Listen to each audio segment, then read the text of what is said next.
Thanks for tuning into Proline TV for this Saturday, another starting lineup report.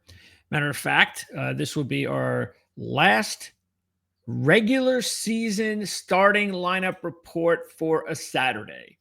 And that's good news because NASCAR, and I'm sure, I don't think they're doing it. This is not the reason they're doing it. I don't think they are, but they're getting in back-to-back Saturday night races just before the college football season begins. So that's good for us. That means, or us college football fans, so we don't have to get too much going on one night. And I'm looking forward to that. That means it will be on the air on Friday the next 2 weeks, and probably will be on somewhere. Matter of fact, do I have times yet for that? Let me see. Yes, I do. I will be on the air somewhere between 6:30 and 7. And I've actually been thinking about maybe doing it live the next 2 Fridays. So, I'll let you know. And again, so far we are still set live Saturday night, Daytona, 3 weeks from now. What we are going to do is CG and I are going to be on live for the last half hour of the race. And we're just going to do a little bit of commentary. We're going to talk about the playoff picture. We'll know where it stands at that point, because there still might be a chance for some driver to knock another driver out. And we want to be there and then wrap up the race and give it a little bit of glimpse to the playoff picture and so forth. So it'll probably be an hour show in total. Anyway, weather permitting. Okay, because if something happens with the weather and it knocks us to Sunday, all bets are off. So cross your fingers, because I really am looking forward to doing that show. Okay, so let's get right to it. Let's find out who is on the poll. Wait a second. Let's find out. Well, we all know who's on the poll. Let's find out who's on the poll, in case you weren't paying attention to the thumbnail. And I always, it's kind of funny, because I was saying to myself, as soon as Ryan Blaney won the poll, I was like, of course. Of course. Just when I go all in on SVG on this even money pick, and it's a big risk in a way, but not really. But it's not an opportunity to make a lot of money, that's for sure. Just when I do that, which driver is going to try and beat me? My own. Ryan Blaney, who was 70-1 on our show on Tuesday, will not be 70-1 tonight, early tomorrow. Where do we think Ryan Blaney will be? That's going to be interesting, because I don't think I've ever seen a situation where a driver came in at 70-1 before qualifying and ended up as like a top 5 choice. So I don't know, because Ryan Blaney is at this point now where on regular tracks, he's in the top 10 every week, inside the top 10 on most weeks. Oof, this is going to be a tough one to think about. I'm going to say, wow, man, that's going to be a tough one.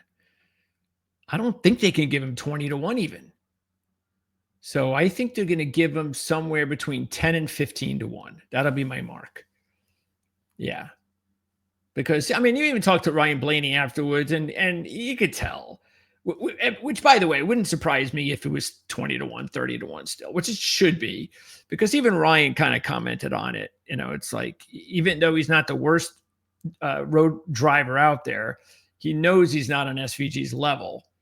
And so he was like, at least I'll have at least a lap to see exactly how he really does this. How good is he? And I'll be able to see, I'll have a front row seat for at least a lap. So, and he's being real, but I don't know. We'll see what Vegas does. I will tell you right now that if you're thinking about taking him, like even me, I wouldn't even think of taking him now unless he was 15-20-1. If he's less than that, I'm not interested, because I've lost all value. And that's what you don't want to chase. You just don't. It's just not a good deal. Okay, so anyway, there you go. I'll let the cat out of the bag. Oh, what a surprise. Who's second? See, you know who's first because of the thumbnail, but you don't know who's second. Like you needed to guess, right? Okay. Now, there are really, I would say, honestly, I don't think there's any surprises the rest of the way. Top 10. Okay. So Briscoe and Hocevar and McDowell, they're like the qualifying kings. Statistically speaking, they're going to be in the top 10 this season. So it is what it is. Briscoe was 22-1, McDowell was 16-1, and Hocevar was 35-1. Hocevar winning a road course race, I'd be absolutely shocked. So he can shock me if he wants. I'm not, that doesn't influence me at all.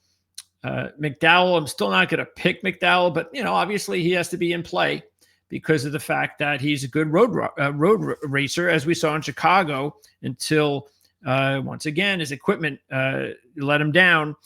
He has started this race the last three, 10th, 3rd, and 3rd, and now he starts 6th. So this is a normal thing for McDowell as far as his starting position here. Kyle Busch, we know how good Kyle Busch is on road courses. Hasn't been able to figure it out, though, with his new team. I know I keep saying new, but and you take a look at the fact that, and we mentioned this the other day, he hadn't had a top 5 starting position at Watkins Glen since 2019. And when you look at when he does qualify well at Watkins Glen, normally his finishes are really good. Matter of fact, he finished in 2 of his wins. 1 of his starting positions was 5th. All right. And that's exactly where he starts here. So I think Kyle at 18-1 on Tuesday, his odds will probably drop a little bit, but I don't think they're going to drop that much because he did not follow it up all that, or I should say he didn't start the day with a great run and practice that we'll get to in just a bit. Bowman, look, we talked about him being a pretty decent long shot play. The one thing that was an issue was just the fact that he has never had any success here.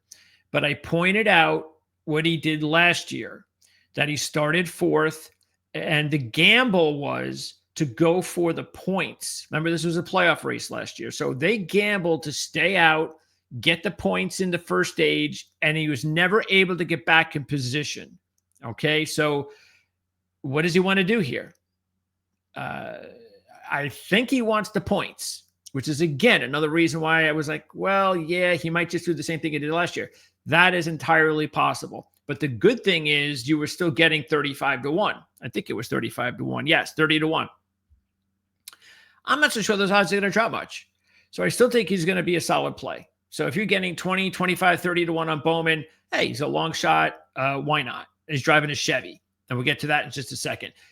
Christopher Bell's driving a Toyota. Not good. And we'll start with the manufacturers now. Okay, this is not good for Toyota. Now, I know that things were better for Toyota in 2023, but out of the 3 next-gen races here, check out Toyota. Last year, they had 1 of the top 14 in qualifying. Well, they have 1 of the top 8 in qualifying this year. They had 2 of the top 14 in practice. Okay, and this go around, 1 of the top 8. Okay. In the race, they ended up with no driver in the top 13 and led 4 laps, which was Truex winning stage 1, deciding to stay out. If he decides I'm going to try to win the race, probably doesn't stay out, and you probably don't get any lead laps in Toyotas last year. 2023 now was the better year. They had 4 of the top 8 in qualifying, including the pole sitter Hamlin, 1 of the top 9 in practice, though. But in the race, they had 5 of the top 8, including 2 of the top 3, but only led 3 laps. So there was some good and some bad, but still, Toyota only led 3 laps in 2023. Okay, 4 laps in 2024, and in 2022, no laps. That's 7 laps led, all Toyotas in the last 3 races at Watkins Glen. And then in 2022, no drivers in the top 9 at qualifying, 1 in the top 13 in practice, and none in the top 7, 1 in the top 19 results during the race. That is why I just cannot take a Toyota unless I'm getting good odds. We'll go over that later. Ford broke the streak with the Buescher win last. They broke two streaks. They get the Ford win. It was their first Ford win at Watkins Glen since 2015, and it was also from the starting position of 24th. And if you look at it, the previous high, because that's the high, nobody's ever won at Watkins Glen farther than that. The previous high was Steve Park, 18th in 2020. And we know that Buescher won based on a few mileage strategy. All right. And that's what we could very well see here today. We went in depth on that on Tuesday's show. So nothing you can do about that. I'd still look more at the Fords, though, because I think, look, no question, if you're a Toyota, you're a Ford, you can do the same thing fuel mileage wise, but the Fords are still better than the Toyotas at Watkins Glen, which is why I would still favor them in that scenario. Okay. Now, starting position. There's a couple of marks here. Let's talk about the fact that in the last 20 races at Watkins Glen, 17 winners started in the top 20. Excuse me, the top 4 rows. Excuse me. That would be right here. Okay. So you want to draw a line here, these top 8. And for me, I would eliminate, and this is just going just by, let's just get this through. McDowell, Hocevar, Chastain, Briscoe, Blaney. That leaves me with SVG and Kyle and Bowman. That's it. All Chevys. And SVG is the obvious one. Kyle, well, we know why. We also know Kyle's going to do anything it takes to win. And he's only 5th. He's not that far away from SVG. If he can hang with SVG the entire way, if he can get on his bumper the way Buescher did last year, you know he's doing the same thing. Matter of fact, he's probably going to even be more aggressive to get the win. And then there's Bowman, who will probably be the least aggressive in that situation. Okay, so let's take a look. Now, that's one line to draw. The other line to draw would be, in a little bit shorter sample sizing, would be right here. And that's because 6 of the last 7 winners have started in the top 2 rows.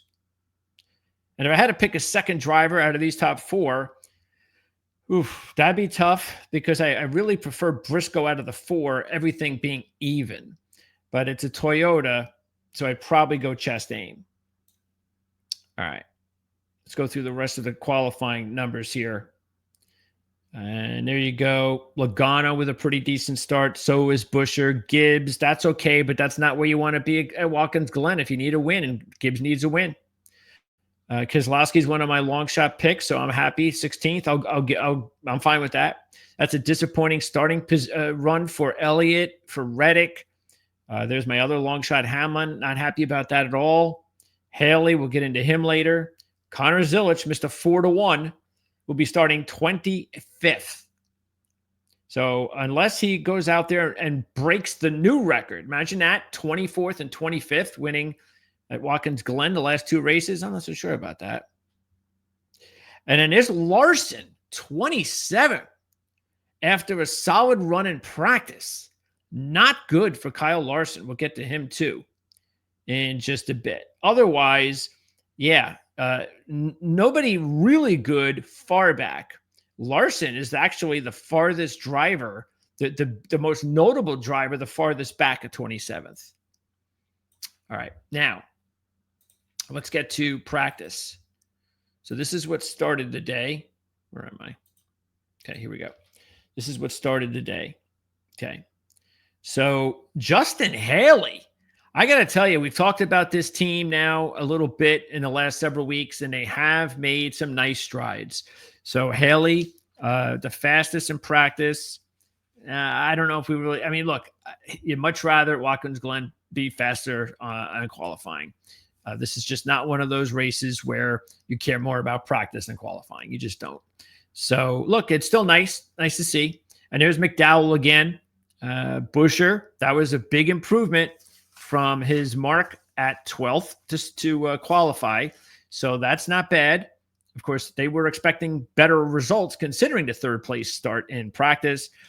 And so that's probably overall a disappointment. And Buescher is 20-1 going in. So, yeah, it's a pretty decent number. I don't think 12th is all that bad, but he'd have to win back to back. And keep in mind, he really just needs to gobble up points. So at the end of the first stage, if he can stay out and get big time points, stage one or stage two, he's probably going to do that. And that's not going to be really good for anybody that wants to place a bet on him. And fuel mileage gambles too. I don't know if you're going to see a fuel mileage gamble from a Buescher, Bowman, those types of drivers, because that's risky. If it doesn't work out, I mean, that could really put you way back. So I don't know. Now there's Gibbs. And so he started the day fine, just wasn't able to complete the deal. And he's driving a Toyota. Larson, again, as I said, good start. But here's the deal with Larson, as we talked about the other day. And the fact that he's starting 27th just puts the nail in the coffin. His 3 races this year on the road courses are 32nd, 36th, and 35th. Kyle Larson. So, yeah, why would I now look to Kyle Larson that he's starting 27th in this race? Just because he's 5th in practice? No. Just because he's driving a Chevy? No. So Larson's out of it. I mean, just because his odds aren't going to drop much. It's Kyle Larson. He's still going to be 10-1. SVG, wow, he's human. Connor Zilich started the day off pretty well, but didn't end it strong. There's Briscoe, Byron. So they get, because actually, what are there? There's SVG, Briscoe, McDowell, and Byron are the only drivers that had qualifying and practice sessions in the top 10. Chastain almost. He was 11th in practice, as you can see there, after a 4th run in qualifying. And Buescher was close. Buescher was 12th again in qualifying. Okay. Who else? What else? Let's see. There's Bowman. So that's fine. That's a good start for Bowman. 7th and 12th. Chastain, again, as we talked about. Remember, he was on the pole last year, got off to a really good start, led 51 laps, and now you're getting 20-1. So not bad. Now it's 20-1 yesterday. What do you think he'll be today? It'll be less than that. It should be. You're probably not going to lose a lot of points, I would think, but you never know. I mean, SVG's gobbling up so much of it that anything's possible. You might see Chastain down to 14-1. 12-1. It's still a halfway decent number, but not 20. And let's see. There's Blaney, pretty much where we thought he'd be in both sessions. Kyle, again, as I mentioned, not the start he wanted, but he finished strong. Elliott just did not have a good day. So, and looking at Elliott, all top 5s in road courses this year, 16-1 when the week started. So if anything, you might get better points for Elliott, but it should be around the same at 16. He just has not been as good at Watkins, Glen, and Next Gen. So right there, I think that's a bad sign. I pass on Chase. And keep in mind, when I'm saying I'm passing on some of these drivers, fuel mileage can change all that. All right, Logano. What else? And Logano really hasn't had a good run of it on road courses this year. He is getting better each time. So there's that. Maybe he's the top 10. Maybe he can get in the top 8 this week based on his trend. That's about it. I don't think Joey is a real option, but he was 55-1, and maybe Joey will play the fuel mileage game. Okay, who else? And if he does, by the way, that's something to look at. I wouldn't discount Logano if you're getting still something around 55-1. Bell did not have the practice run that you would have liked to have seen, even though he ended with a 9th in qualifying, but he's driving a Toyota. Not good. Never led a lap at Watkins Glen. Okay. The good thing is his average starting position here is 17.3. So he's obviously off to a good start. He'll be starting 9th. And his average finish is 9 spots better. So the fact that he starts 9th, that's a pretty good sign. You might want to take a look at Christopher Bell, except for the fact that he's driving a Toyota. And he was only 11-1. So those odds will stay the same. And I just don't think that's enough value. Not driving a Toyota. AJ, what a disappointing day for AJ Allmendinger. 18th in qualifying and 24th in practice. His previous 3 starts are next gen here, 6th, 6th, and 6th. And then, yeah, what does that say? And then this year at road courses, no top 10s. So not good for AJ. 20-1. He'll probably keep that number. And then you've got the rest of them. Tyler Reddick. What a disappointing day for Reddick. 21st in qualifying, really slow in practice, 20-1. You're still going to definitely get that number. Bottom line is also he's driving a Toyota. No Tyler Reddick this week. Kozlowski and well, Wallace, forget Wallace, but Kozlowski, yeah, very disappointed in Brett Kozlowski's start to the day, but I was very pleased with his practice run. And again, I still believe that Kozlowski is a good fuel mileage long shot play today. He only has 3 more races to go to get in. They've been doing really well. Even in the road courses, they've got 2 15s and 3 this year. And he has a good history at this track. It just hasn't worked out with RFK. So he knows how to drive well here. They're going to try to figure out a way to do this, try to trick their way to a win tomorrow. And remember last year, I don't know, it was about 10 laps to go or something like that, and they were in the top 5. So I would keep I'm still okay with Kozlowski as a long shot. That's about it. And there you go. So that's what it looks like for tomorrow. And what else can we come up with other than, look, SVG, this is his race. We've known it for the past several weeks. None of that's changing. I still think there's a chance by race time the number will be close to minus 150. So if you want him, you should have taken him a few days ago because or take him right away because maybe it'll come down to plus 150 to even. And I think just take him. If you want him, take him. Don't wait. You're not going to get better odds. So just take him if you want to go that route.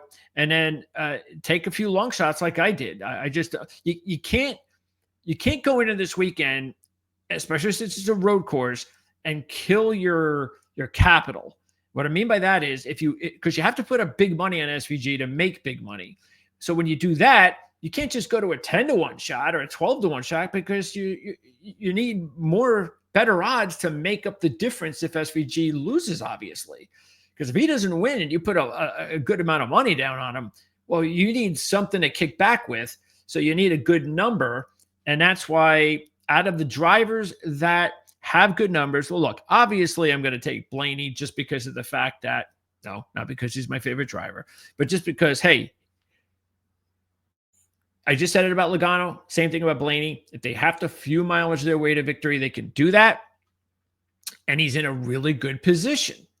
So if he can just find a way at some point in this race. Now, look, the decision is going to be, though, well, are we fooling ourselves, like you said, after the qualifying run? And I'm just going to sit here with this great pole position. I'm going to lead all the laps in the first stage if I can, or even second, and I'm going to gobble up some more points because this is about the championship. I don't care about winning this race.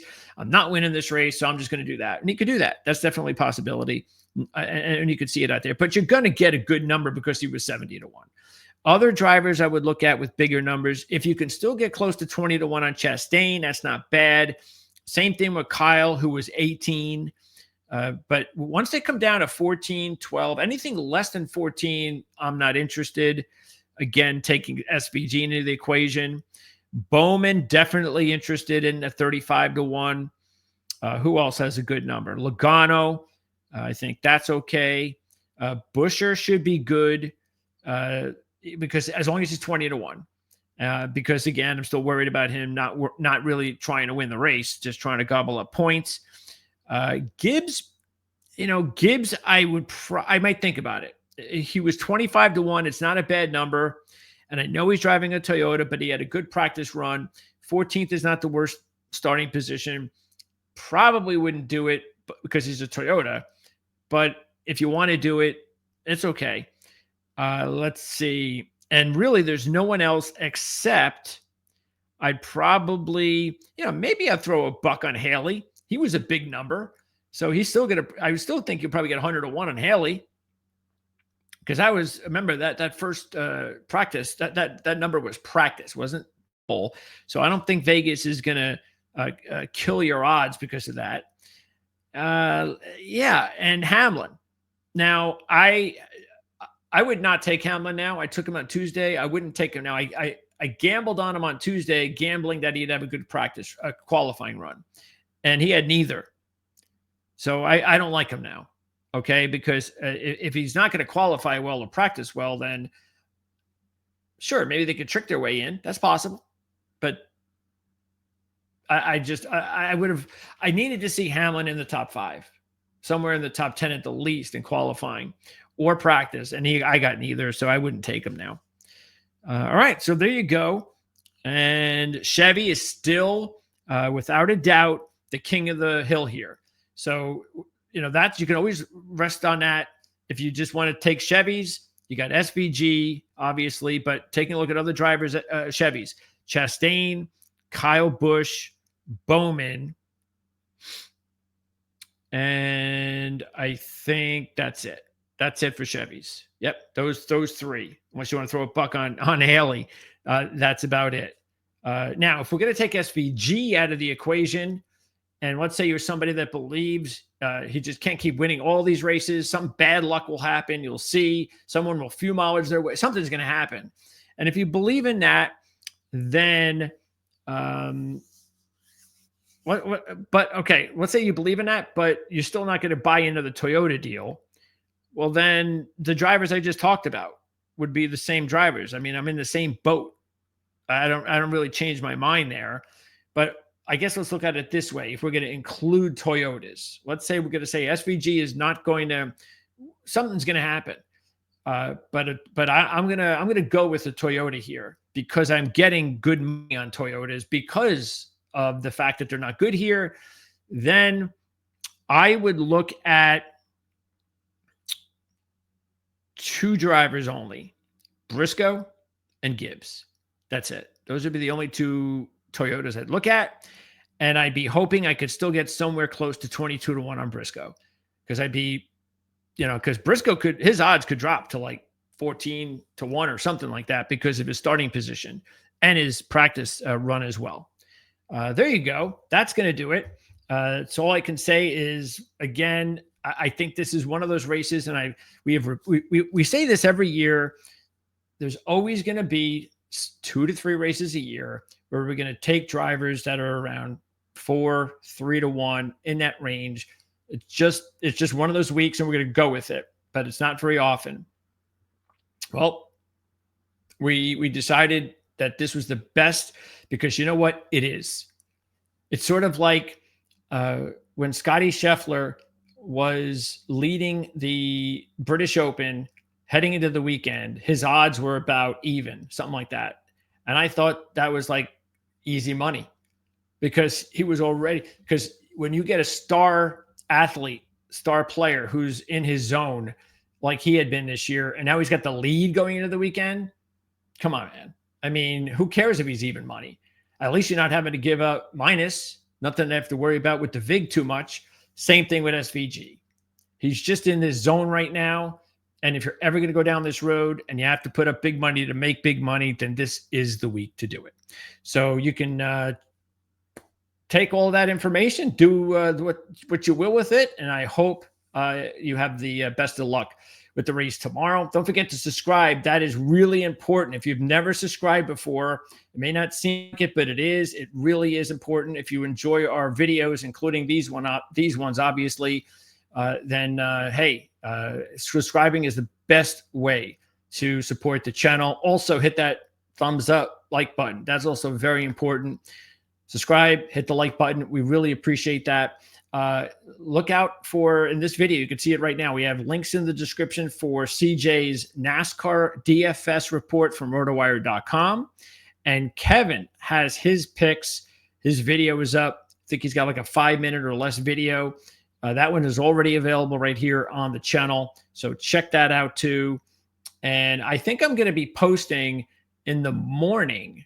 I think I'm going to post like it's a condensed, it might be like a 10-minute video from Tuesday's show. So let's say you're not into the whole 40-minute hour thing. I'm putting a 10-minute video together right around the time we talked about our picks and such. So I'm going to post that in the morning just to see if that's of use. If you guys want to see that, because I haven't done that yet. Let's see what kind of response I get from that. And if I get a good response, I'll keep doing that, because I know your time is important, and you don't want to have to, watch a 1 hour video. And I get that. And keep in mind, I've got the markers on that 1 hour video every week. So if you don't want to hear about what we have to say about certain subjects, you can just fast forward to a certain point in the video. And that's why we have it laid out that way. So it makes it much easier. So in case you're in that situation, you're like, no, I don't care about that. Then, you can just use that marker to get you where you want to go. Okay. So again, check out Kevin's video, check out CJ's video from RotoWire, and we'll be back on the air on Tuesday. And then it's back-to-back Saturday night racing, Richmond, followed by Daytona. I'll be on the air on both Friday nights, the next couple of Friday nights, to get you ready for those races after practice and qualifying. And then hopefully, fingers crossed, that the weather will remain in good standing, and we'll have a live show on Saturday night, 30 minutes before the race ends at Daytona. And CJ and I will be looking forward to doing that. So also hit the comments. Let us know what you think about anything regarding the show, regarding the race. And we'll see you again real soon right here on ProLine.